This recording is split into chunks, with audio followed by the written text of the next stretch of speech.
Oke everyone, welcome back again sama kita di Trio Kwek Kwek. Udah pada nunggu, udah pada nanyain ya kapan upload lagi nih. Akhirnya hari ini kita putusin untuk create lagi another video untuk Trio Kwek Kwek. Bersama saya Kevin, Ko Jonathan, dan ada Ko Sylvester tentunya. Apa kabar nih pejuang-pejuang kripto kita? Bapak Sylvester, Bapak Jonathan sehat? Fabulous. Oke. Ya, anyway guys, kita jadinya akan ada pembahasan yang menarik ya, mencangkup market saat ini. Dan sebelum kita mulai, ya alangkah lebih baik kalian mampir dulu ke tombol subscribe-nya. Jangan lupa dipencet subscribe-nya, hit like button, share ke teman-teman kalian kalau kalian merasa terhibur dengan adanya Trio Kwek Kwek ya. Terhibur dalam tanda kutip, ada informasinya juga gitu kan. So anyway, kita belum 10.000 ya? Dikit lagi ya? Belum. Dikit lagi ya. Ya kalau 10.000 kan bisa undang nih teman-teman. Jadi tolong ya bantuannya ya. Jangan lama-lama guys ya. Oke, anyway, hari ini kita mau bahas beberapa poin ya. Terkait dengan perkembangan market dalam sepanjang mungkin 2 minggu terakhir ya. Sejak terakhir kali kita recording. Dan ada beberapa update masalah tarif. Sekaliannya tarif udah mulai agak memudar nih ya, udah nggak terlalu mempengaruhi sentimen. Tapi tiba-tiba ada yang baru guys, yaitu perang. Ya ini nggak mungkin nggak tahu dong. Kalau kata Trump sih kayaknya 3 hari yang lalu dia bilang katanya mau dikenang sebagai perang 12 hari. Jadi momennya tepat tuh ya, sekitar beberapa hari setelah kita post Trio Kwek Kwek, tiba-tiba perang pecah teman-teman. Ya, serangan pertama dari Israel kali ini ya. Dan kalau dulu kan Iran nyerang duluan pakai drone. Nah, sekarang Israel ya nyerang balik duluan. Dan implikasinya apa? Market koreksi turun lumayan sampai kisaran 98 ribuan dolar ya, dengan kondisi uncertainty itu selama seminggu 2 minggu terakhir. Dan setelah perangnya dinyatakan secara sepihak oleh Donald Trump, dalam tanda kutip udah selesai, terus marketnya bounce back. Nah, ini sebenarnya mengingatkan sama kondisi di 2024. Kalau teman-teman ingat 2024, di momen yang mirip-mirip, itu pertama kali serangan dari Iran dilancarkan ke Israel dengan menggunakan drone. Nah, setelah itu kan market rally tuh, ya kan? Artinya kita malah dijadikan sebagai semacam katalis untuk membawa market tuh mengalami koreksi. Dan koreksi atau kapitulasinya itu ternyata dimanfaatkan oleh institusi. Nah, kira-kira gimana nih dari Ko Sylvester mungkin ya?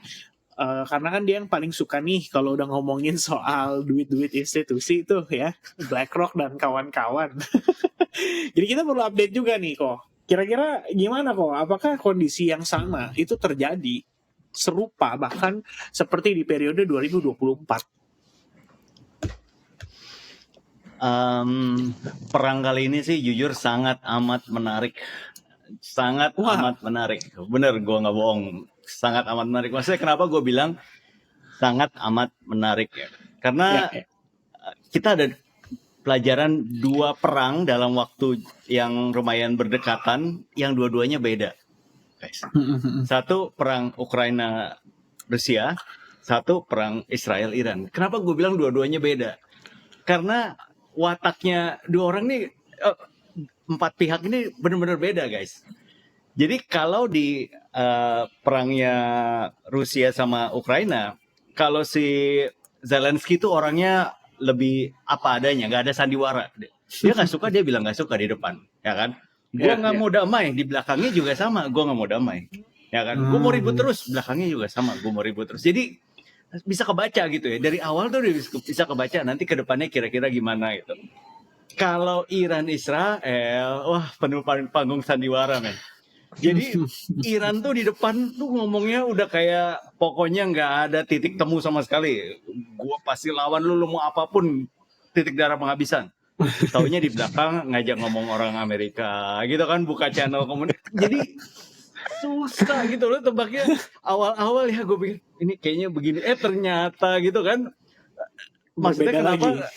Iya, ternyata yang di belakang layar tuh beda dan itu merugikan kita sebenarnya, retail. Ya. Kenapa merugikan kita? Karena kita orang paling belakang yang tahu. kita taunya dari mana? Ya dari news outlet biasa kan. Betul. Tapi kalau institusi, taunya dari mana? Ya dia temenan sama orang yang diajak ngomong gitu. Jadi dia tahu duluan. Jadi pas abis diajak ngomong, ada dinner gitu, ada makan, bisa ngomong, bisa tahu. Oh ternyata kejadiannya begini. Dia tahu ahead dari kita berapa jam. Dia bisa ambil posisi berapa jam. Jadi kita termasuk yang sangat dirugikan sih ya. Pokoknya kalah lah kalau gitu di sini ya. Itu bagi gue menariknya tuh itu pertama. Nah, tapi sebenarnya outcome-nya dari awal, mungkin sekitar hari kedua, hari ketiga perang, ujungnya sih sebenarnya arah prediksi gue, arah tebakan gue sih lumayan tepat sih. Maksudnya tepatnya gimana? Tepatnya gini, pertama Iran tuh hampir pasti kalah, itu pertama. Ya. Kedua, kemungkinan nuklir hampir pasti nggak ada. Gitu. Ya. Nah, kenapa ini penting dua ini? Karena ini yang sebenarnya yang ditakutin semua orang ya cuman dua ini gitu. Maksudnya apa? Dua ini pertama kalau perangnya panjang, supply minyak ada hubungan sama minyak jadi terganggu status quo-nya, itu orang takut, minyak hubungan sama energi semua. Terus kedua, nuklir, the uncertainty status quo dunia ini bisa ganti, itu juga orang takut. Tapi selain dua itu, kalau dua itu nggak keganggu, aman, it's just another war, guys. Itu cuman perangin di ujung sana, di gurun sana yang orang nggak terlalu peduli. Iya, agak mirip. Perhatiin sama perangnya Rusia sama Eropa. Kenapa Rusia sama Ukraina? Kenapa perangnya Rusia sama Ukraina sangat menarik perhatian media global gitu? Kenapa sangat pengaruhin market?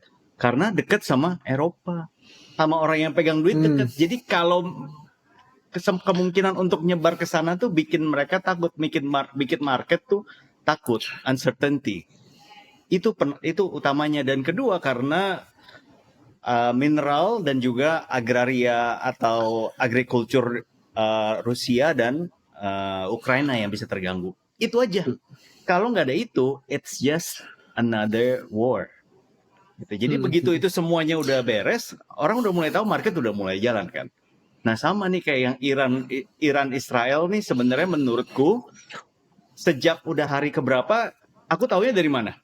Dari sejak beritanya hari pertama serangan seharinya rudalnya Iran ke Israel 100, ya kan? Hari kedua turun 50. Hari ketiga turun 10. Itu artinya apa? Artinya udah mulai ngos-ngosan kan? Udah mulai nggak sanggup. Gitu kan? Habis itu nuklirnya juga udah kelihatan gitu kan? Nggak. Jadi dari sana udah mulai kelihatan. Oh arahnya berarti udah ke sana. Jadi aku pribadi sih so far dan sampai ke depannya pun misalnya nih perangnya ternyata mereka bandel, mulai saling serang lagi. Ya panjangin kan? Ya dipanjangin. Iya pokoknya entah kenapa ada yang iseng terus mulai serang lagi. Aku nggak terlalu peduli, nggak terlalu selama pasokan minyak lancar, selama nggak ada nuklir. Ada satu isu, kalau dua itu nggak ada beres, ada satu isu yang lebih ditakuti, lebih jadi perhatian utama orang yang punya duit di luar perang itu. Apa itu guys? Tahu nggak? Tarif kok, bukan? No, tarif udah hampir beres. Tarif udah hampir beres. Apa? Ya, upcoming rate cut. Money supply bentar lagi nambah lagi. Orang yang punya duit nih harus mulai repositioning nih, udah harus mulai mikir gimana nih ke depannya. Mereka kan bukannya tipe kayak retail, begitu pengumuman ya Jerome Powell ngomong kita akan naikkan baru retail reaksi, kan mereka nggak gitu. Mereka udah punya departemen yang bisa prediksi kira-kira kemungkinannya berapa persen, terus mereka harus react upon it. Reactnya tuh nggak cuman 1 minggu 2 minggu, dari 1 semester sebelumnya mulai pelan-pelan portfolionya repositioning. Itu yang menurutku sekarang yang ada dalam pikiran mereka, yang lagi mereka sibuk tuh itu repositioning portfolio. Itu sih. Mantap. Ko Jonathan mungkin mau menambahkan tanggapan terkait dengan kondisi ini. Ini sih memang kelihatannya perang mungkin sebentar doang kali ya. Gimana tuh menurut Ko Jonathan? I think sebenarnya kalau kita zoom out teman-teman, dari sejak Donald Trump masuk office Ya. sampai ke sekarang itu tuh kayak ada ritmenya dan ada agendanya gitu kan, lumayan jelas kalau kita bisa zoom out dan kayak nggak panik at the moment gitu kan. Ini di dalam berapa bulan nih, belum ada setahun si Donald Trump itu menjabat, dia udah memanuver dan bikin market panik itu dengan 2 headline yang luar biasa dan berkepanjangan yang ya war dari sisi tarif, war dari sisi ya dia tiba-tiba partisipasi di perang di Middle East. But if we zoom out, it's just noise. Kayak Iya. dia literally itu noise yang ada di dalam market. Dia bikin create panic, dia create headlines, mencuri perhatian. Semuanya agendanya tetap sama. Ujung-ujungnya dia peduli tentang balance sheet, bukan balance sheet ya, interest expense. Dia peduli gimana caranya ekonomi Amerika bisa melejit waktu selama dia ada di office. So agendanya tetap sama dan it's all just noise. Dan ya begitulah.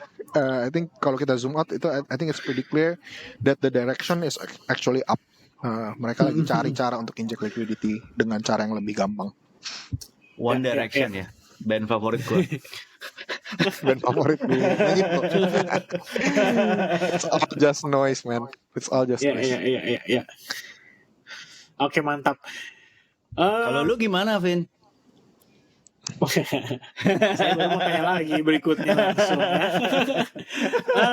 Sebenarnya agree ya, maksudnya itu part of the volatility aja kan. Jadi kita ngelihat naik dan turun gitu kan, biar ada narasi lah supaya para institusi atau para whales ini juga bisa istilahnya bisa akumulasi gitu. Kalau nggak ada volatilitas itu otomatis transaksi di pasar boring. Transaksi di pasar boring ya retail nggak involve gitu kan. Jadi kalau saya lihat pribadi menanggapinya memang kalau kita lihat sejak Trump masuk betul ya udah 2 headline news yang benar-benar menggemparkan market secara keseluruhan. Tapi pada akhirnya kita tahu outcome-nya akan ke arah mana gitu. Dan Trump itu sebenarnya melakukan semua itu kan salah satu tujuannya adalah untuk ya terkait suku bunga lah ya. Itu juga kelihatannya satu yang dicecer sama Trump nih dalam beberapa minggu terakhir. Lalu bagaimana kira-kira kondisi ke market gitu? Sebenarnya kalau saya ngelihatnya ini mirip kok kondisi dengan ya yang tadi saya udah bahas sebelumnya. Jadi di Q2, Q3 di 2024 at that moment itu kan baru pertama kali ETF diperdagangkan. Ya, ETF itu ada sejak 11 Januari 2024. Habis itu kita lihat sepanjang pertengahan tahun 2024 sebelum akhirnya katalisnya meledaknya itu adalah di bulan Oktober, tepatnya November sih. Jadi Oktober itu market udah mulai konsentrasinya udah mulai fokus ke elektabilitasnya Trump. Begitu elektabilitas Trump-nya naik, wah ini presiden kripto nih langsung ya kan, market ikut rally gitu. Sebenarnya at that moment, September, itu juga merupakan momen pertama kali the Fed rate cut. Tepatnya pada tahun 2024 di situ. Nah, yang saya lihat adalah segala bentuk news ini, segala bentuk noise ini, kelihatannya dimanfaatkan dengan baik oleh para whales. Karena akumulasi dari ETF-nya udah bagus banget. Terus berlangsung. Tapi kan yang namanya reaksi pasar itu tidak equal dengan seberapa banyak ETF yang dibeli. Ya kan, banyak orang sebenarnya lebih ke sana berpikirnya, kok whales-nya pada akumulasi tapi harga nggak naik ya, kenapa ya gitu kan. Ya, satu sisi kita juga tahu kalau retail udah mulai boring dengan situasinya, terutama karena yang ditanyakan yaitu old season. Kok belum tiba-tiba nih old season? Nah, sebenarnya old season ya, ini adalah kelanjutan atau berkelanjutan pertanyaan berikutnya. Kita tahu guys ya, di segmen Trio Kue kita udah bahas beberapa kali bahwa menurut Ko Sylvester ataupun menurut Ko Jonathan, di siklus kali ini akan berbeda nih berhubungan dengan bagaimana altcoins dimainkan. Tapi saya pengen balik lagi ke pertanyaan itu. Ini kayak pertanyaan spesial ya. Sebenarnya pertanyaan follow up aja Karena setahu saya rate cut itu yang memiliki dampak paling signifikan untuk ngebantu likuiditas sehingga baru orang bisa lebih banyak berspekulasi. Nah, what do you think? Mungkin Ko Jonathan dulu, kali ini kita balik. What do you think kok dengan kondisi altcoins yang mungkin walaupun Bitcoinnya fine-fine aja, tapi altcoins doesn't seems fine gitu loh dengan kondisi sekarang. What do you think? Yeah, that's a very great question. Dan I think ini memang, I think ada two factors yang menurut gue terjadi. Kenapa alt season yang cyclical yang selama 2 cycle sebelum ini itu sangat-sangat prominent dan itu yang ngebawa retail untuk masuk, itu nggak kejadian kali ini. Well, number one, menurut gue, of course, ada hubungannya sama high interest rate yang berdampak langsung ke daya belinya masyarakat gitu kan. Kalau kita ngomongin retail, of course, waktu zaman 2 cycle sebelum ini kita nggak ngalamin ada sustained interest rate yang sangat tinggi yang berdampak ke daya belinya masyarakat gitu kan. Dan inflasi juga kenceng banget gitu. Orang-orang mulai berasa asuransi mahal, telur mahal, nasi mahal, dan segala macam gitu kan. So all across the globe, daya beli turun, real estate turun, segala macam kan dalam beberapa tahun ini. So of course dari sisi appetite risk juga menurun. Bertahun-tahun ya, ini udah 3 tahun menurun terus gitu kurang lebih. So itu nomor 1 gitu kan. So nggak ada organik kayak gue mau risk on, gue mau bet my money on stuff gitu kan. So itu katalis nomor 1 menurut gue. Nomor 2 adalah I think it's just a maturity of the crypto industry ya. Kesadaran penuh dari, dan gaya mainnya juga sangat-sangat beda gitu kan. Kalau I think waktu 2 cycle sebelum ini itu kan berarti berapa tuh age of the industry itu kan pas kayak 10 tahunan, 12 tahunan gitu lah ya. Anggap aja kayak gitu ya, waktu kita baru-baru mulai ada alts. Itu kan masa-masa spekulasi yang sangat tinggi, very very high risk, tapi orang-orang juga sangat-sangat optimis tentang kedepannya bakal kayak gimana. Gue inget banget waktu 2017 baru mulai kripto tuh banyak banget paper-papernya tuh langsung kayak wah, bakal disrupsi supply chain gitu kan, disrupsi gaming, disrupsi semua orang sangat aspirasional dan projectnya dikit sekali. Entrepreneur yang mau build dikit sekali, VC yang mau injek dana dikit sekali, dan yang caplok akhirnya retail gitu kan.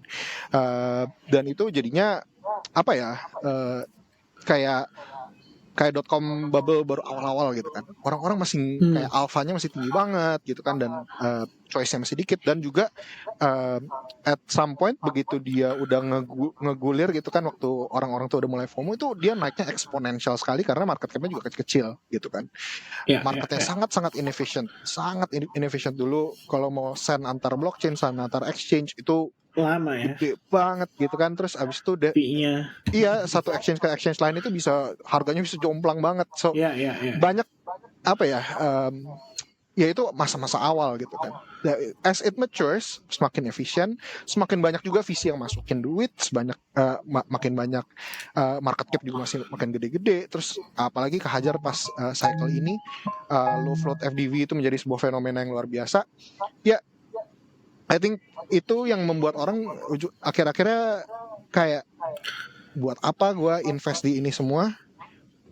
Padahal inflow-nya cuma terjadi di Bitcoin only gitu kan. I think the Bitcoin ETF is actually a game changer di dalam semua ekosistem ini gitu kan. Kita ngelihat kalau kita ngelihat compare chartnya Bitcoin versus others atau versus total 2, itu tuh kelihatan banget gitu. Kalau duitnya cuma masuk ke Bitcoin doang.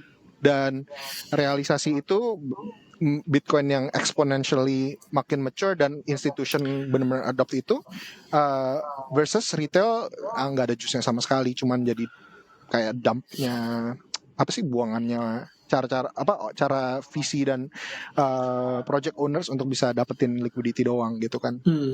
Dan mereka juga dapat liquidity, lariin ke Bitcoin juga anyway. Jadi actually what the phenomenon yang terjadi adalah treasury-nya project-project, dan juga orang-orang yang pre-sale, ICO, yang TGE, semua itu ujung-ujungnya beli Bitcoin anyway gitu. Jadi selling pressure di alts altcoin graveyard dibilangnya. Dan larinya akhirnya ke Bitcoin doang. So that's why menurut gua cycle ini nggak ada alt season sama sekali. Yo, langsung penonton Trio Kwek Kwek turun abis ini Jo. We need more hopium positivity gitu. Ini kebalikannya gitu Jo.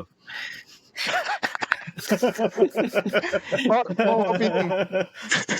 Nggak gini aja Gimana? Dari orang trenches masa nggak ada out season sama sekali, gimana dari Tapi kan oh my gosh Jo. gimana dong? Gimana Wah, bener. Kita harus tanya Coach Sylvester. Gimana kira-kira Coach Sylvester kasih hopiumnya? Iya dong. Kita juga butuh hopium nih. Mungkin dari Coach Sylvester ya yang bisa kasih hopium. Coba gimana menurut pendapat? Well, sayangnya hopium gue ketinggalan sih. Ketinggalan di mobil. Jadi sekarang nggak ada hopium. Gitu. Jadi gini. Tapi mungkin gua oke, kan kita udah sepakat dari dulu season yang seperti dulu udah lupakanlah, nggak ada kan. Nah, good newsnya gue percaya masih akan tetap ada mini season. Nah, maksudnya mini season itu artinya apa? Artinya waktunya lebih singkat dan nggak semua naik, tapi mayoritas atau banyak naik pas season mini itu, ya kan? Nah, kenapa kan? Karena poinnya sebenarnya simple, yaitu pas kalau kita ngomongin rate cut, yang terima uang itu kan institusi, dan institusi kan rata-rata bukan pecinta altcoin, oke? Jadi sebenarnya pasti ada altcoin kecipratan, pasti ada, tapi nggak sebanyak itu, nggak semua. Jadi sekarang poinnya gimana cara kita bisa cuan dari mini season itu kan? Gitu. Caranya gimana? Kita harus punya sistem, guys. Punya sistem apa maksudnya? Artinya kita harus bisa tahu punya sistem yang kuantitatif, yang terukur.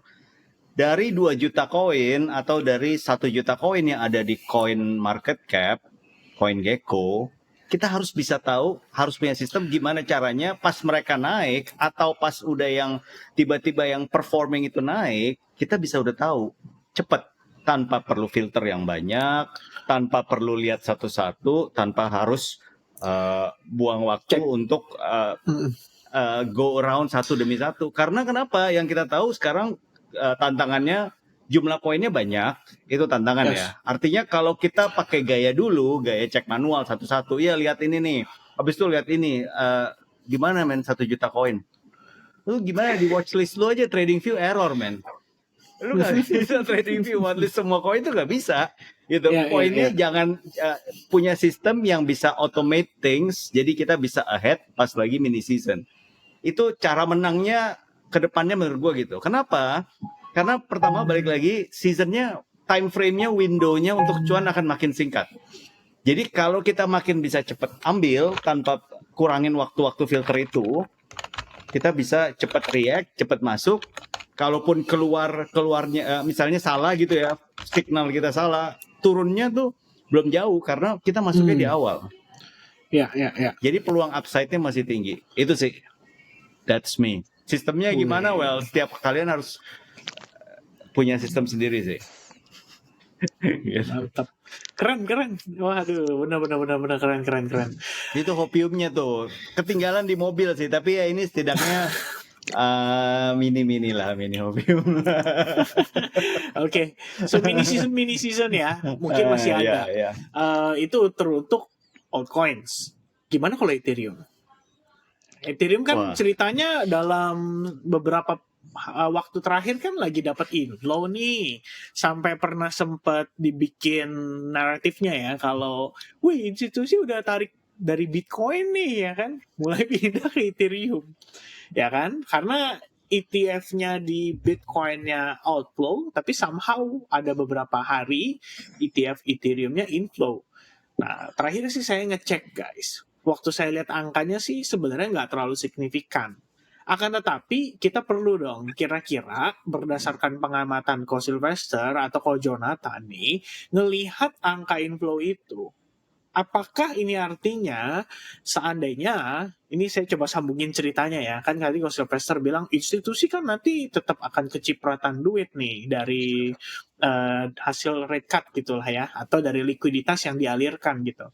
Maka pertanyaannya adalah apakah Ethereum itu akan menjadi salah satu pioneer mungkin untuk pendorong dari mini season itu. Karena kalau misalkan duit institution atau duit whales itu kan banyak sekali. Mereka mungkin mau puterin atau istilahnya mau ngasilin keuntungan dengan memanfaatkan lah istilahnya para retail gitu.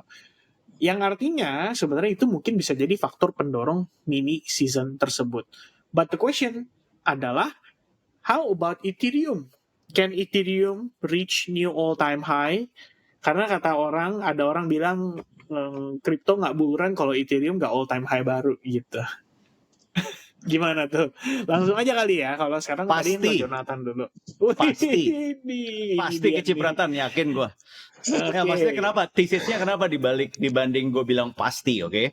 Yes. Karena gini, pertama institusi udah ada akses ke Ethereum. Itu Ethereum tuh udah barang legal sekarang.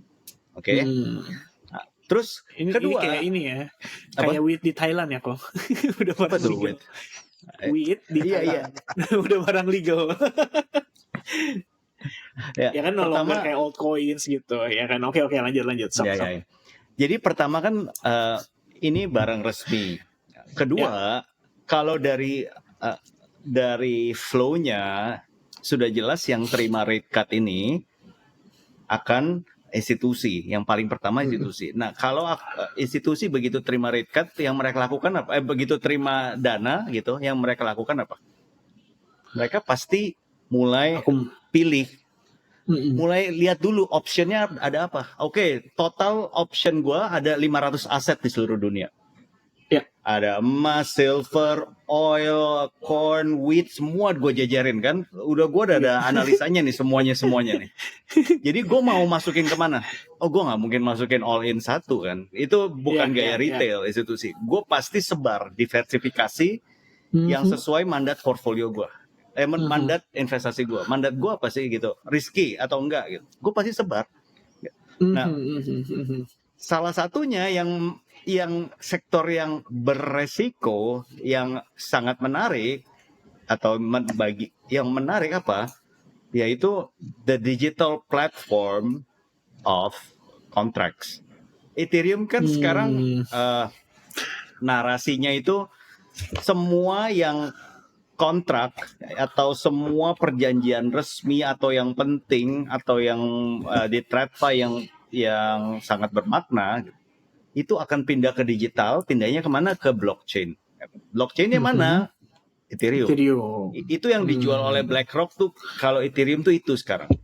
Oke. Kalau Bitcoin kan store digital gold. Kalau Ethereum ya itu. Nah, smart contract. Jadi di antara 100% uang yang diterima, pasti sebagian itu masuk ke Ethereum, trickle. Pertanyaannya seberapa banyak?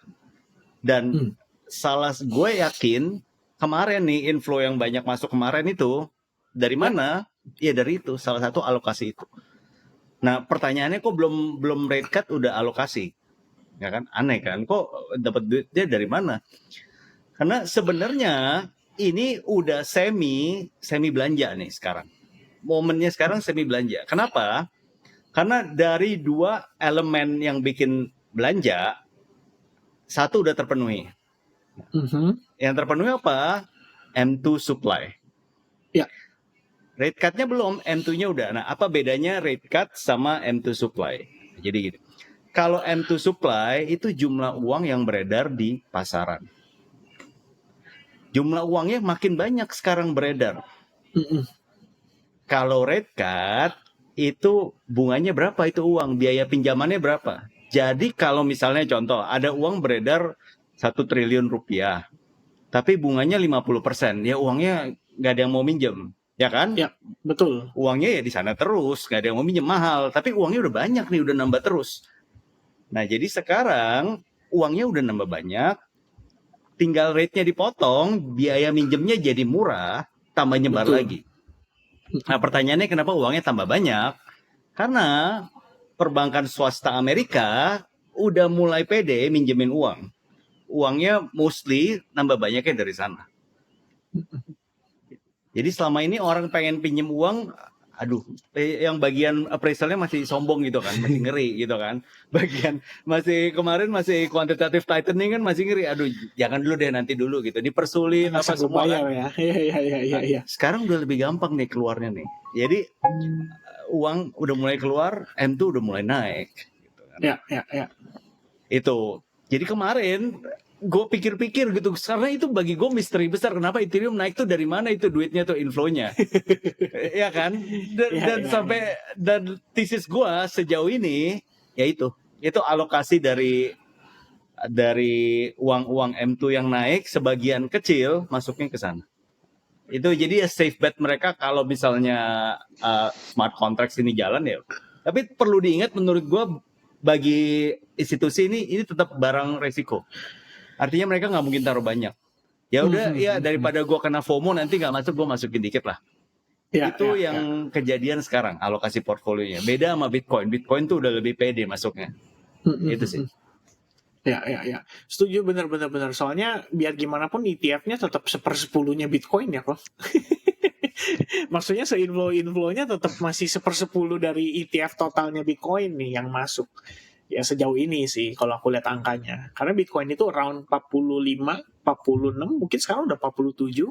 Sementara Ethereum masih around 4 miliaran lebih kurang. Dolar ya, in dollar.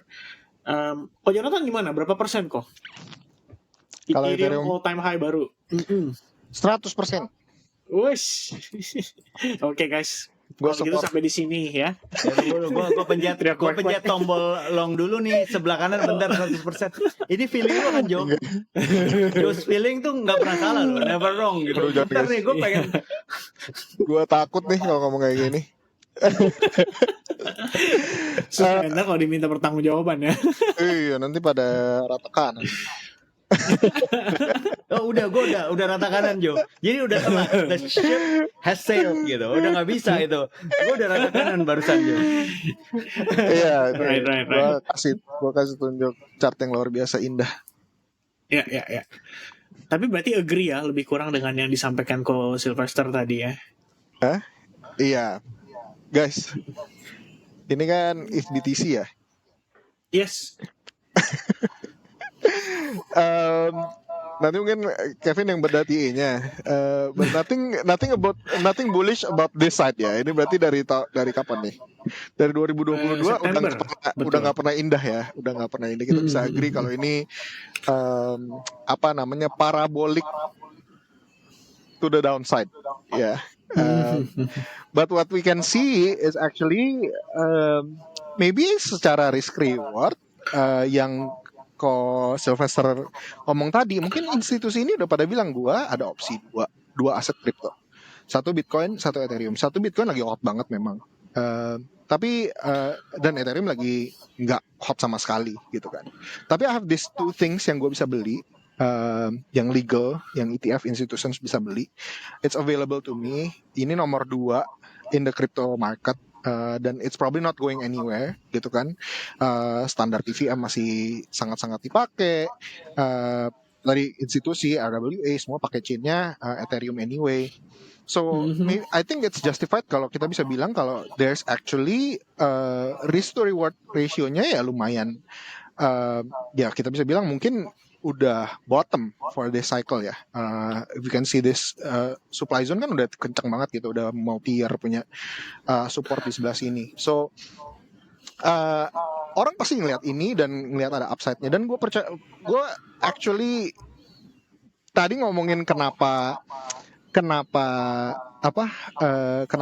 kok out seasonnya nggak ada seperti sebelumnya, itu penjelasan yang logikalnya adalah yang tadi gue bilang. Tapi kalau kita ngomongin pada saat ini dengan kondisi makro yang kita ngelihat pakai M2 gitu-gitu kan, it's screaming that it's going to the upside gitu kan. Walaupun ini udah the last leg of the cycle, tapi I see a lot of pent up demand di mana kalau sampai ekonomi pada level yang makro dan kita sampai sebagai retail juga berasa kalau wah ini ekonomi udah jauh lebih membaik dan risk appetite juga naik, ngikutin liquidity yang diinject gitu kan, of course itu akan larinya ke risk on assets, dan itu ya bukan bakal atau enggak, tapi kita cuma nanyanya when gitu kan.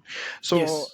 knowing that, kita bisa memperlakukan mentalitas yang mana ya kita buy when everybody is fearful. Dan I think ya fear-nya udah lumayan mentok gak sih kalau untuk alts ini, kayak mau seturun-turunnya lagi, mau seturun apa ya bisa turun terus. Cuman kalau kita ngelihat kalau di depan itu ada liquidity injection dan it will turn into a risk on environment, might as well kita position ourselves for it smartly gitu kan. So yeah, there is hopium. Dan apakah crypto akan euphoric lagi? I still believe kalau kita pasti akan euphoric lagi. Dan itu it's a matter of how you're gonna play it aja kan. Bukan masalah siapa yang bakal menang atau ya strategi masing-masing ujung-ujungnya ya. Gitu. Nanti mungkin setelah ini kita baru bisa bahas tesis-tesis masing-masing, tapi ya we're optimist. I'm optimist. Nah, ini Keren, dong keren, Jo, keren. subscriber langsung naik lagi nih, trio kwek-kwek kalau kayak gini. Iya. Tapi kan pertanyaannya suruh jelasin kenapa out seasonnya nggak ada. Jadi jelasin dong. Kan nggak ngomongin Oke. optimis atau enggak, ya gak sih? Oke. Mantap. Ya, I think bagaimana dengan tadi disampaikan sama Ko Sylvester dan Ko Jonathan ya, teman-teman sekalian. Jadi kontradiktif nggak juga ya? Ayo dong, lu ini ya dong, counter argument dong, Kev. Sebenarnya kalau saya bukan counter argumen kok. Karena aku dari sisi pedagang nih ya, istilahnya kita kan trader ya, kita kan dagang nih. Oke, artinya kita berdagang tuh kan pasti maunya dapat stok atau barang atau supply dengan harga yang murah gitu kan. Maka sebenarnya aku juga berpegangan pada itu. Jadi ada beberapa alts yang ya nggak tahu lah, kalau buat aku pribadi masih oke lah minimal untuk kita pegang. So aku manfaatin momen-momen kondisi kayak begini justru untuk kita akumulasi barang gitu kan. Jadi kita tidak lagi mengulangi kesalahan-kesalahan yang mungkin dulu pernah terjadi sama kita pada saat kita awal-awal kenal kripto, ya kan? Maksudnya kenal kripto tuh jangan tersinggung Channelnya ya. kenal kripto kan maksudnya kan. Iya. Ya dikenalin kripto terus kan awal-awal pasti gini ya teman-teman. Kita tuh berada di satu titik di mana kita nyemplungin duit di altcoins tapi ketika udah euphoric. Nah, sekarang ini market fase boring. To be honest, menurut saya gitu. Karena ada uncertainty, kabar baiknya justru di sana gitu. Mungkin buat trading susah, ya kan? Dalam tanda kutip, sentimen terganggu. Segampang Trump megang handphone sambil rebahan aja dia udah bisa bikin market goyang gitu kan. Aduh random nih ngapain ya? Nge-tweet gitu. Nah, goyang tuh marketnya. Gara-gara ditanggapin sebagai sebuah pengumuman yang serius gitu. Beda dengan era-era dulu. Akan tetapi kabar baiknya itu tetap mengembalikan volatilitas, dan karena itu justru bisa ngasih kesempatan buat teman-teman yang mungkin nih dulu mikirnya aduh gue beli PP nih terlalu sedikit, sekarang pengen beli PP banyak kan, ya you got the discount. Itu pertama. Misalnya dulu lagi dulu sempat dapat Ethereum nih, sekarang udah 3.500, sudah 4.000, tapi Ethereumku kurang gitu. Apa ntar 3.200 beli ya gitu kan. Ternyata turun sampai 1.800 atau 1.900 gitu kan. Lu beli nggak gitu loh. Justru itu kan kesempatannya. Tapi ya bagi kita harus punya pandangan juga dong ke depannya seperti apa gitu. Karena secara ekonomi sendiri kita bukan lagi dihadapkan dengan situasi di mana kita akan menghadapi yang namanya tightening. Ini udah tinggal perkara tighteningnya kelar dan udah mereka akan melonggarkan kebijakan itu bukan dengan suntikan duit langsung ya, tapi bisa aja dengan pemangkasan suku bunga terlebih dahulu. Itu aja udah cukup untuk jadi katalis pendorong supaya market bisa pulih gitu. But at the moment nanti waktunya tiba, ya in the moment nanti waktunya tiba, pertanyaannya adalah udah punya barang belum gitu kan. Nah, ternyata baru mau cari barang. Nah, disinilah yang akhirnya jadi masalah. Maka saya lebih kurang sependapat dengan Ko Jonathan ya. Jadi ketika market lagi fearful kayak gini, justru it's the opportunity di mana kita bisa dapat harga barang murah dan risk appetite-nya kita tuh masih oke jatuhnya gitu loh. Dibandingkan dengan nanti udah jalan ya separuh jalan gitu. Iya. Ya, I think kalau mau kasih tanggapan sekali lagi, karena boleh gua dong, memang- boleh dong. kan gue ada di tempat ini sebenarnya merepresent the trenches ceritanya ya kan, karena memang gue Ya. dan trenches itu sebenarnya bukti nyata kalau sebenarnya ada out season sebenarnya di dalam sebuah kategori. Selama 2024 nggak bisa didinai kalau meme coin itu outperform, maksudnya in general ya, outperform semua any other kategori gitu kan. Ya gue nggak tahu ya kalau bisa bilang outperform Bitcoin atau enggak ya, obviously nggak kalau dihitung sampai Februari Maret gitu ya. Kalau sampai Januari masih deh kayaknya. Tapi ya itu undeniable gitu kan. Ada kok pockets kayak di mana ada kategori-kategori yang melayang gila-gilaan gitu kan. Dan ada orang-orang juga yang berhasil capitalize gitu. Tapi persentasenya memang kecil sekali gitu kan. Dan karena gue justru dari background itu orang-orang yang justru lebih ngegamble, menaruh duitnya berspekulasi di trenches, yang di risk curve lumayan tinggi gitu kan. Gue tahu apa rasanya untuk udah jadi seorang yang sangat-sangat betting kalau ada alts yang akan outperform Bitcoin gitu kan. Harapannya adalah kita mau outperform Bitcoin, tapi kenyataannya di saat kita nge-hold barang-barang yang kita punya conviction tinggi, di saat kita berspekulasi di memes, ujung-ujungnya kegerus gila-gilaan capitalnya. Dan sebagai retail itu kan pada at this point retail is just exhausted, udah nggak ada pelurunya, mereka juga udah PTSD banget, kayak gimana nih, gue udah satu cycle udah berlalu, udah 3 tahun udah di ujung, tapi gue nggak sesuai sama kayak ekspektasi gue nih, harusnya gue portfolionya udah sekian tapi udah di ujung tapi masih sekian gitu kan, malah gue boncos gitu kan 3 tahun ini.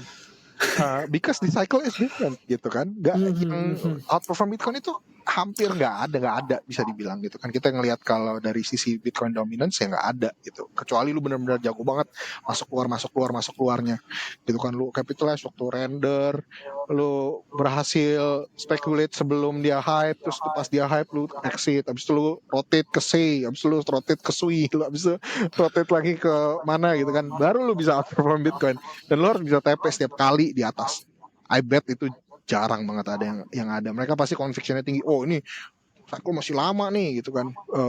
belum retail belum masuk gitu kan. Gak mungkin segini doang nih gitu. Iya, gak mungkin segini doang, masih bisa sampai market cap keempat nih gitu. Sui masih sampai market cap 4 nih gitu. Mereka masih ambisius banget gitu kan, dan akhir-akhir mereka hold sampai itu drawdown gila-gilaan gitu kan. Iya. So, reality is everybody sekarang freaking tired gitu. Gua juga kayak berani gak gue mempertaruhkan sisa keranjang gue yang udah tinggal sedikit ini untuk masuk ke dalam altcoin lagi gitu at this point. Ngerti gak sih kan? Itu I think mayoritas. Ayo teman-teman, ada yang belain saya gak gitu kan? Ada yang ngerasain ini gak? Itu yang sebenarnya terjadi. Orang-orang ini udah kegerus banget, udah kena semua grifternya. Yang di meme coin kena semua grifter yang pas Desember Januari itu, waktu banyak skandal meme coin besar, meme coin launch besar-besar itu, wah itu kena, mereka kegerus abis. Itu yang di trenches, mereka punya peluru udah abis. Orang-orang yang selama ini nyariin altcoin fundamentals, naratif hopping, itu juga semuanya udah kegerus saat ini. Yang survive apa? Yang survive adalah orang-orang yang portofolionya mayoritas di Bitcoin. Itu orang-orang yang they're sitting very very comfortably at this point gitu kan. So a lot of lessons learned, tapi ya kita bisa empathize gitu kan kalau sama orang-orang kayak gue udah nggak ada lagi hope lah buat si out season ini. Tapi on the opposite side, justru di situ kalau kita ngerti kalau mayoritas sebenarnya kayak gini mentalitasnya. Retail semuanya kayak gitu mentalitasnya. Mereka itu Yes. udah capek sama out season, mereka udah nggak mau lagi. Mereka lagi, maksudnya quote on quote dari fear and greed indexnya di dalam altcoin itu udah fear gitu. Kayak yang greed itu kan di sisi Bitcoinnya sebenarnya kan. Orang-orang Bitcoinnya, Bitcoiners betul, ini betul, betul. greednya tinggi sekali. Tapi orang-orang yang pegang-pegang Solana, ngeliatin Ethereum, chartnya Solana sekarang, Ethereum lah, habis itu Wave lah, semua yang udah ngerasain all time high-nya, terus dia pegang dari all time high sampai ke sekarang ini, mereka kan kayak beli lagi, kayak udah itu. Nah, maybe ada opportunity di sana. Kalau kita mau ngomongin kayak kontrarian dan lain-lain, pertimbangannya banyak karena ini udah last leg of the cycle, but there's opportunity in the market. Liquidity is coming, I think. Gitu. Jo, ini gue kepikir ya Jo ya. Lately gue banyak lihat feeds di sosmed itu justru kebalikan sama yang lu barusan ngomong sih Jo. Maksudnya feeds yang gue lihat orang sukses luar biasa di cycle kali ini. Antara promosi atau enggak ya. Ada yang ads, ada yang bukan. Ini gue nggak mau sebut nama ya, karena ini not the point buat nyinggung orang. Tapi the point is sebenarnya apa kita aja yang miss out the opportunity. Ini kita ngomong, kita bertiga sour people gitu kan. Miss out the opportunity, tapi sebenarnya banyak yang perform bagus gitu, mayoritas perform dari kita, atau mereka outlier yang perform jauh lebih bagus dari rata-rata, atau like there's something behind, atau your thoughts Jo? Banyak. Beberapa sih gue lihat ya. Iya, I think viral tapi kan karena ya of course dia menang jadi banyak yang congrats atau memuja. Tapi kalau ngomongin mayoritas, I'm pretty sure. Even teman-teman di trenches juga kan what if-nya banyak banget sebenarnya. Maybe kalau dibilang boncos ya nggak bisa bilang boncos. Tapi missed out dari sisi kayak portofolio mereka udah nyampe mana dan mereka kegerus sampai mana, itu very very painful. I think the gains itu udah kegerus abis lah. Kalau apalagi dari sisi trenches ya, dan sekarang untuk ngebalikinnya lagi kan udah nggak ada momentum. Basically you've missed out on the bubble dari sisi trenches ya. This is honestly speaking gitu. Lu bubble-nya yang kemarin itu udah euforianya udah lewat kalau dari sisi meme kan. Personally gue percaya those things udah nggak bakal balik lagi kayak ke level likuiditas yang waktu itu gitu sebelum Trump dan abis itu nge-pop dari situ ya. Trump was the all time high, Trump was the bubble for that gitu dari trenches. So kalau dari sisi kacamata mayoritas orang-orang yang main di trench dan meme coin, I think unfortunately itu kenyataannya. Correct me if I'm wrong, tapi gue memang masih banyak teman-teman yang kayak luar biasa cuan dari sana. Ada outliers yang mereka berhasil lah untuk take advantage. Bahkan sampai sekarang juga mereka masih makan setiap hari gitu, luar biasa dapat cuan yang gila-gilaan dari trenches gitu kan. Opportunity is always there, tapi itu bukan mayoritas gitu. Small minority. Thank you. Gimana? Sudah terjawab, Ko Sylvester? Iya, berarti ya masih kita berarti agak lega lah ya. Maksudnya kita bukannya yang underperform banget gitu ya yang lain. Soalnya karena gini, jangan sampai kita sour gitu kan. Sebenarnya kita aja yang kurang ahli gitu. Sebenarnya yang lain gaining all the profits, kita ini nggak dapet gitu. Maksudnya on the sidelines, gue coba nggak pengen itu sih. Oke. Oke, ya jadi sebenarnya kalau misalkan overall dari obrolan yang tadi ya, aku juga pengen nanggapin aja sih ke Ko Sylvester gitu. Ini mungkin menjadi pertanyaan banyak orang gitu kan, secara umum kayak apa iya gitu kan di kripto itu gini loh guys. Saya ngerti perasaannya, mungkin itu terjadi ke Ko Sylvester ya. Dalam arti, kok dia cuan ya, tapi gue gak cuan gitu loh. Nah itu dia kan, ya. Tiap kali gue lihat feed, waduh kapan gue bisa jadi kayak gini ya, gimana caranya gitu kan. Gue like, there's something maybe I'm missing gitu maksudnya. Ya. Nah, aku sih ini kalau tanggapanku pribadi ya, aku kan lumayan lama lah di market kok. Tapi bukan market kriptonya tok nih ya. Maksudnya aku keluar masuk market di berbagai jenis market. Oke, dari forex, kemudian kripto, aku di equities, komoditi juga sama transaksi. Sebenarnya aku lebih percaya yang namanya market cycle. Market cycle itu mungkin kalau dulu kita bukan ngomong dulu lah. Kalau kita ngomong di kripto secara sederhana nih, market cycle-nya tuh hanya ada 3, yaitu apa kok gimana? Jadinya gimana? Bull run, terus bear market sama winter ya kalau. Loh, kok begitu sih? Enggak Oh gitu ya benar kemarin. gimana? Gimana? Gini, bull run, bear market, sama winter gitu Oh kan. gitu. Oke. Ikutan nggak ikutan. Nah begini. Jadi aku percayanya ada market cycle kok. Oke. Sebenarnya kita ngomong build-nya kita nih ya sebagai manusia secara default. Ketika default kita masuk ke market, itu orang jarang yang namanya dia buka buku dulu atau buka course dulu atau buka YouTube dulu, belajar dulu. Biasanya dia coba dulu. Oke. Ini udah build maksudnya udah dibuat seperti itu nih defaultnya.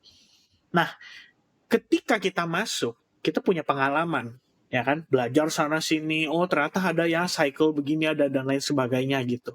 Maka sebetulnya cara kita menyikapi itu sangat penting untuk membuat kita punya portofolio itu tetap terjaga. Minimal nggak rugi lah. Oke, karena bagi saya di market itu it's all about survival gitu. Kita nggak cuma ngomongin profit gitu. Profit itu bisa jadi privilege terkadang. Maksudnya gimana? Contoh, trenches gitu kan. Kadang-kadang privilege-nya adalah, kenal orang dalam. Ibaratnya gitu deh, itu yang udah paling sederhana. Terus kalau misalnya di trading gimana? Misalkan kenal orang yang jago trading. Jadi tinggal nyontek, ngikutin gitu. Nah itu bisa profit kalau kita berbicara dari sisi yang awam gitu kan. Nah tapi kalau misalkan seandainya teman-teman mungkin baru memulai, terus ketemu sosial media dan ceritanya orang ini profit banyak gitu, sampai kaya banget dan akhirnya bisa mengubah kehidupan mereka gitu. Nah yang harus diketahui adalah ini special case. Jadi yang saya lihat adalah tidak terjadi pada mayoritas orang. Nah kalau misalkan actually kalau kita ya punya perasaan yang sama nih kayak tadi Ko Sylvester gitu. Sebenarnya kita harus bisa penerimaan diri. Artinya kita harus terima diri kita bahwa kita itu memang kapasitasnya belum sampai ke sana gitu. Itu satu. Sedih kan, sedih, aduh. Nggak begini.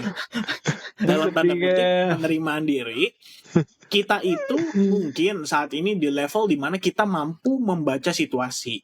Contoh kalau ke Sylvester, dia tahu dia bisa baca situasi gitu. Artinya, duit institusi masuk, sebenarnya lu tinggal sabar doang. Berarti permainannya dia jatuhnya lebih ke sabar. Paham ya teman-teman? Nah kalau yang lain nih, misalnya yang beginner banget gitu, dia dengerin kata Ko Sylvester, tapi seminggu lagi dia lupa. Ya kan? Ko Sylvester ngomong apa, saya yakin seminggu lagi dia lupa. Dia cuma lihat Bitcoin, katakanlah nih dari harga sekarang 107.000 something, ternyata Bitcoinnya turun deh, misalkan ke 100.000. Yang dia ingat cuma turunnya doang gitu. Pada akhirnya dia lupa, oh iya ya, padahal baru minggu lalu dibahas di talk show-nya Trio Kwek kalau ini emang fase akumulasi, misalnya begitu. Nah itu maksudnya saya kok. Tapi kalau Bitcoin turun ke 50.000, gue juga lupa, Kev, gue ngomong apa ya gitu. Lupa gue lihat turunnya doang, Kev. Iya, udah itu bikin video yang nonton kan orang lain ya, bukan kita ya. Begitu lihat lah, perasaan gue yang ngomong nih, tapi kenapa gue lupa ya? Iya, gue juga lupa gue ngomong apa kalau udah turun, gue lihat turunnya doang. Iya. Sebenarnya bagi aku lebih kayak begitu. Jadi kita nggak bisa terlalu kalau kita bilang ya, membuat ini tuh jadi sebuah maksudnya membuat kondisi kemenangan seseorang yang luar biasa itu yang bisa jadi ada faktor luck-nya yang luar biasa. Tapi itu jadi sebuah kita bilang menjadi suatu hal yang biasa di kripto. Bahwa di kripto gue harus kayak gitu. Lah, saya kenal kok ada maksudnya beberapa kenalan yang dia trading aja gitu. I mean, let's say dia beli nih, momentumnya tepat. Di Solana dia dapat gain 20%. Oke, dia exit gitu. Dan dia udah cukup happy dengan kondisi itu. Itu kalau kita balik ke era dulu, sebenarnya kan kita berbicara keuntungan 20-30%, ini Bitcoin deh katakanlah teman-teman, uangnya senilai 1 juta, 10 juta dolar gitu, atau bahkan mungkin 100 juta dolar. Kamu beli Bitcoin 98.400 beberapa hari yang lalu, waktu terjadi kapitulasi gara-gara berita.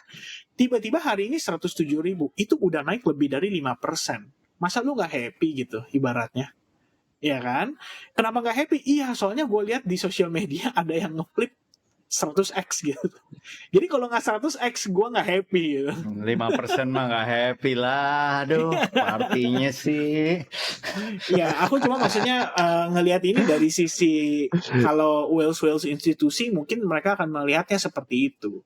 Ya kan? Bukan berarti mereka juga akan mengharapkan 30x, 50x gitu ya. Mereka bisa dapat 2x aja udah happy banget gitu. Itu kalau duit-duit mereka mungkin lebih ke arah situ. Ya, itu Siap. ya. Thank you. Gue punya pertanyaan buat Kevin sebelum kita tutup. Oh, gimana tuh? Ya mungkin Kan buat saya harusnya nanya nih hari ini. Nggak afdol episode kita tanpa TA dari Ko Kevin. Oke. TA-in dua koin yang kita ngomongin banyak hari ini, Bitcoin sama Ethereum. What do you see ke depannya? Likely scenario-nya seperti apa? Kita bakal nyampe 200.000 atau enggak? Ya.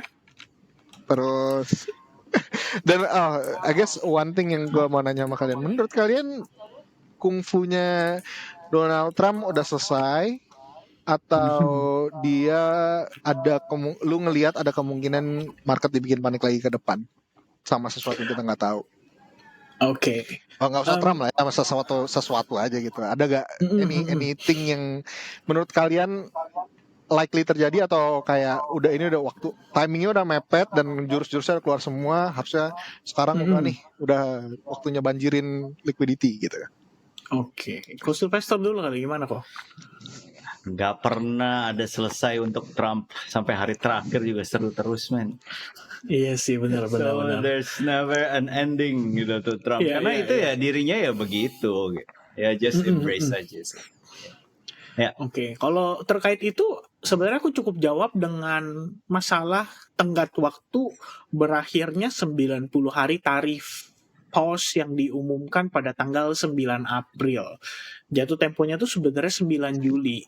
Ya, mungkin dekat-dekat itu akan ada kungfu lagi gitu kan. Minimal kayak Trump bilang, "Ayo, mana nih yang ditunggu-tungguin mau negosiasi? Belum pada nongol. Ya udah, kita mulai jalanin ya tarifnya ya." Mungkin dengan begitu-gitu aja saya rasa udah bisa bikin market goyang lagi. Tapi goyang in a bad way ya, not in a good way gitu.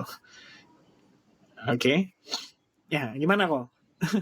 Lanjut nih kita ke finalnya. Oke.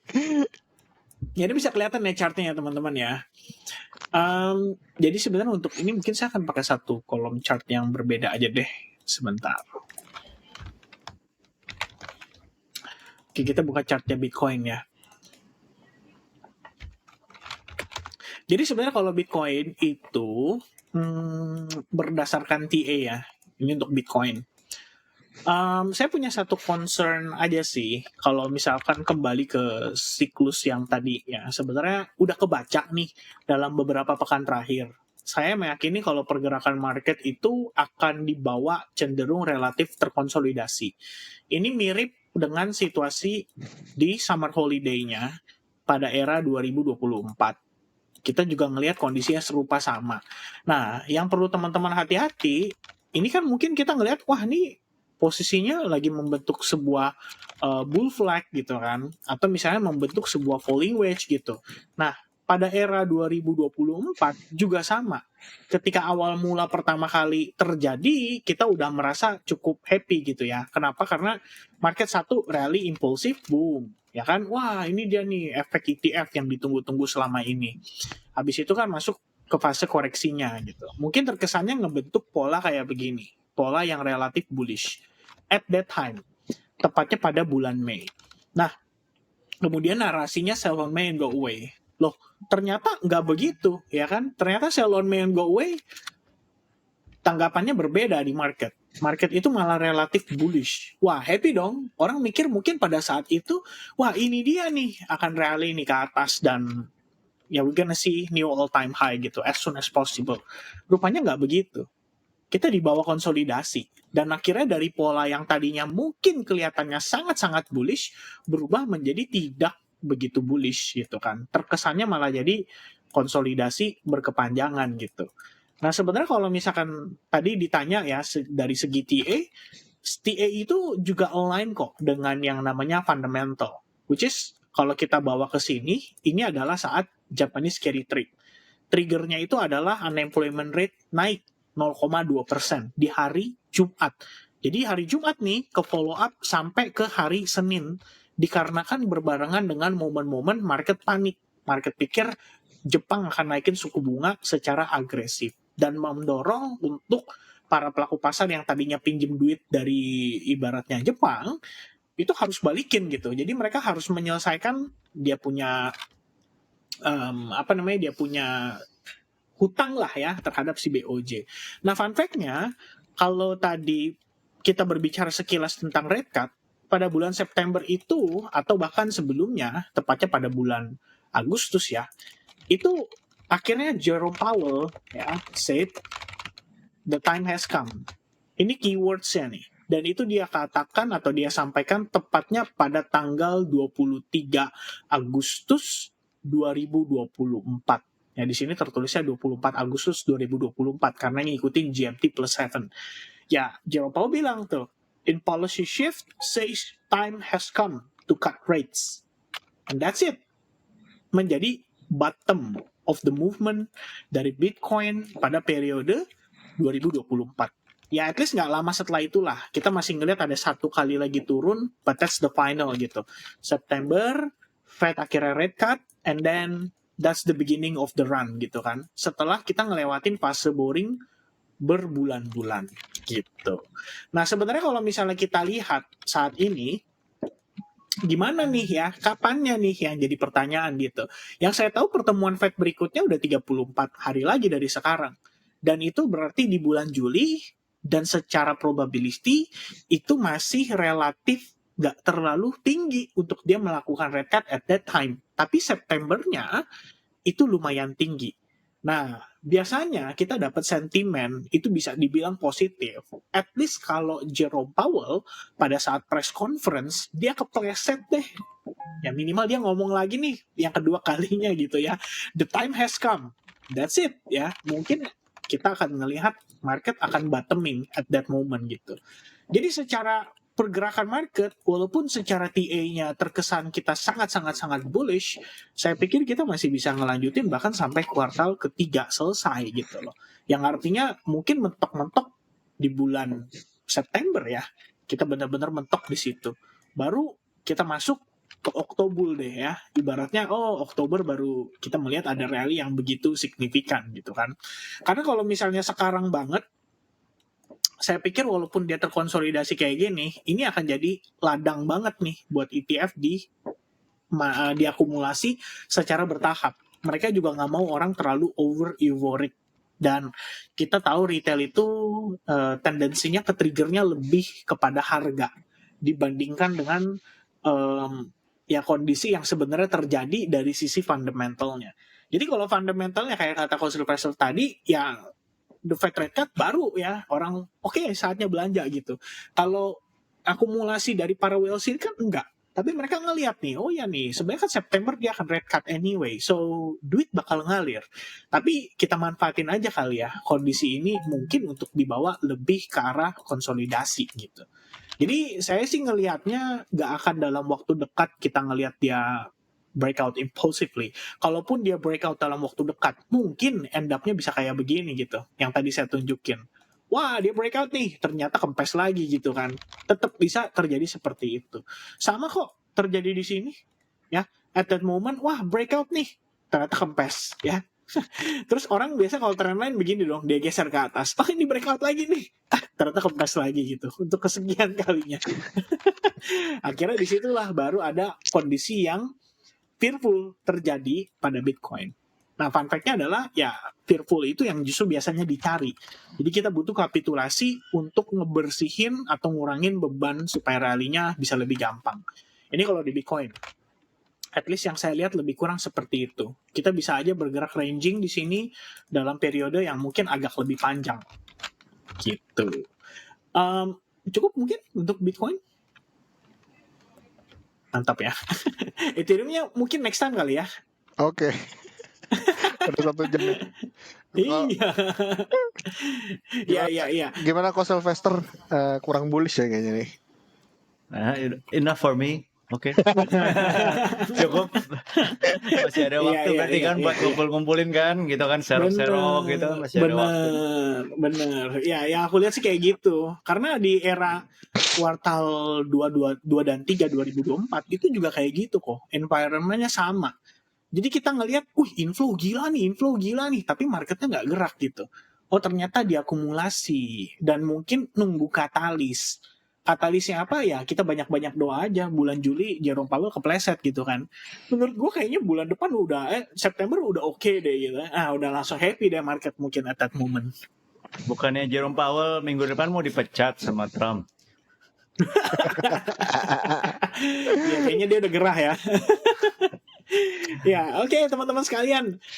Thank you so much, Ko Sylvester, Ko Jonathan buat waktunya. Thank you juga buat teman-teman viewers yang udah ngeluangin waktu nonton video yang panjang ini. Seakan-akan satu episode drama Korea ya, teman-teman. Tapi ya, mudah-mudahan walaupun durasinya panjang, pertama kalian bisa terhibur. Karena kita butuh penghiburan juga, teman-teman ya.